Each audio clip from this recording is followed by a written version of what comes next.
And also phone calls at night saying that they've not been able to give her a medication because the previous person was late giving them her, so they can't give them her too early. And again, I don't drive, so there's not a lot I can do. Recently, I think there's been a lot of changes with staff and that. So very often it seems like they're not being staffed adequately, and sometimes there's delay, and also there are different people coming. When they come, they're very kind and they're good and they're very cooperative.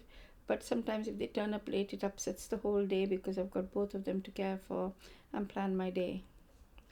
I feel sometimes that we have to fit them. You know, it's having to sort of chase them up and find out where they are, and, you know, when they're supposed to come at 5 o'clock and it's 5:45 or even later, nobody's turned up. And sometimes in the morning, because like Monday, Wednesday and Friday I have Crossroads come in at 11 o'clock. They come in at, Sevacare come in at 10 o'clock. Sorry, Synergy now, isn't it? They come in at 10 o'clock. Well, if they're late, that throws me behind. That throws a girl from Crossroads behind, and she's got to go somewhere else very often after. I think things at the home care could be made better is if the sort of arranged times. I know it's difficult when they're seeing so many people, but it'd be better if he actually went at a reasonable time in the morning, just to make sure he did look presentable, and ask him, has he had a bath, or, you know, has he got his hearing aid in, and things like that, really, just to make sure, you know, everything looks okay. You know, I think that would be better for him, really. The organisation is terribly organised. Most of the carers individually are really good at their job. There's a couple that Claire's got excellent relationships with, but the kind of the reliability and the organisation is really bad.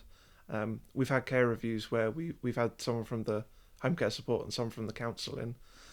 We've sat down and talked to them about, you know, when the carers should be coming, and then the next week, you know, nothing's changed. We still get Claire's bed call around anywhere from kind of 6:30 to 8 o'clock. So, you know, if it's not a bed call, then it's a kind of, you know, late afternoon call to get Claire in her pyjamas, which is a bit ridiculous. We've had weekend calls, which usually aren't so serious because I'm usually around, but we've had weekend calls where her morning breakfast wash call has come at 1:30 in the afternoon.